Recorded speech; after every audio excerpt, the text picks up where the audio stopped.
What's good, everyone? Thank you for stopping by to visit the channel for this upcoming game preview. If you want to hear a different take of college football from an analytical perspective, if you haven't done so already, click that subscribe button, click the notification bell, and select all so you won't miss another video. Also, like the video, share the video, it helps the channel grow, and give me your score prediction in the comment section below, even if you agree or disagree with my score prediction. So this one is a big game in the state of Michigan. Michigan versus Michigan State, and it's a top 10 matchup. I wish it was prime time, but we can't have everything we want when we want it. Noon kick game on Fox. Gus Johnson and Joel Klatt will be on the call. And honestly, as expected, this is my first preview of a Michigan State game. So welcome to the channel, especially if you're coming from the Red Cedar message board.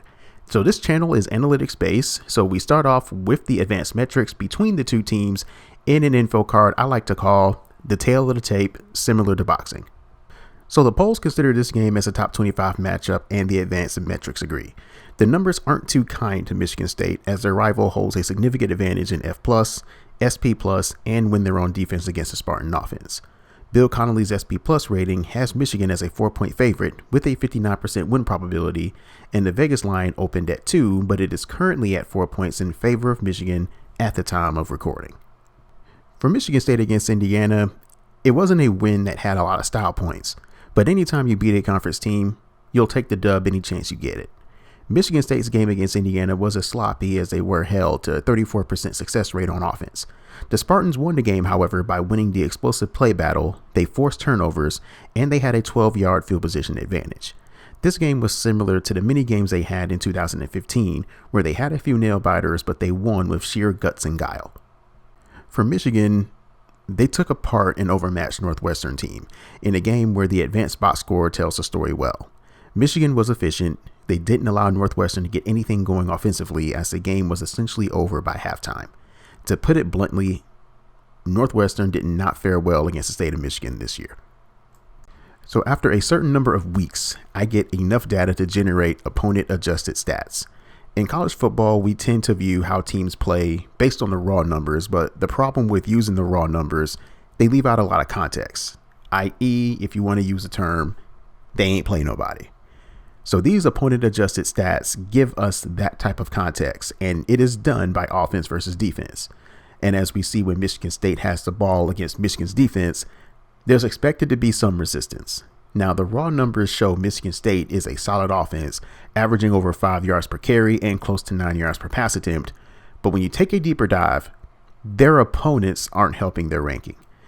Kenneth Walker III has ran for almost 1 million yards this year, and he's an exceptional runner. But Michigan State's opponents are allowing 4.6 yards per carry on defense. That's good for 101st in the country. But this is not all bad news for Sparty. Michigan State has a right hook. And that right hook is the fact that they can hit explosive plays.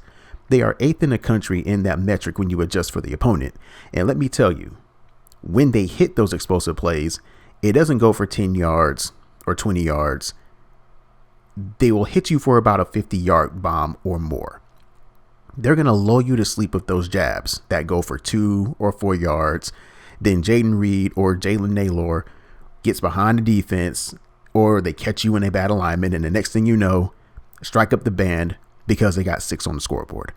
Folks, there is no secret to what Michigan is going to do. They're going to run on first down, they're going to run on second down, and they'll probably run it on third down if it gets to that point. The Wolverines run the football 59% of the time. Only 5 teams are ahead of them.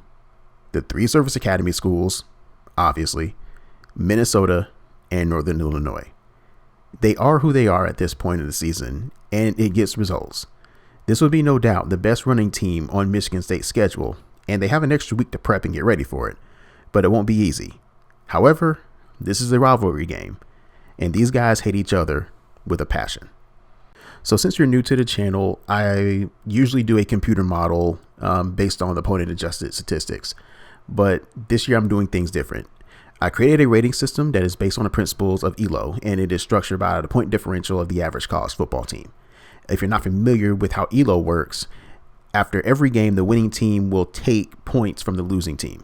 The difference between the ratings of the winner and loser, it determines the total number of points gained or lost after each game. If the higher rated team wins, then they only receive a small fraction from the lower rated team. But if the lower rated team wins in an upset, then they'll get a huge ratings boost based on the rating. So the bigger the upset, the bigger the boost they'll get. And as to what goes on in the system, it's a few parts of a weighted recruiting average, some parts returning production, and recent ranking history. So these ratings are different than what I use in the tail of the tape because I use Bill Connolly's SP Plus rating. So the rating system I use has Michigan winning by an estimated score of 28-22 with a 63% win probability, just slightly over the Vegas line. So it's time to pick a winner. First and foremost, it's a rival game, and I hate to sound cliche about it, but you can throw the records and stats out the window since 2007. And that was the year Mike Hart made that famous little brother comment. Since that quote, Michigan State is 9-4 against Michigan. This game is going to be a war, bloodbath, physical, I expect a lot of snot bubbles in this game. I have a few questions about both teams. Can Michigan State find enough offensive consistency against a quality defense in Michigan? Indiana is not a great defense, but they frustrated the heck out of Michigan State.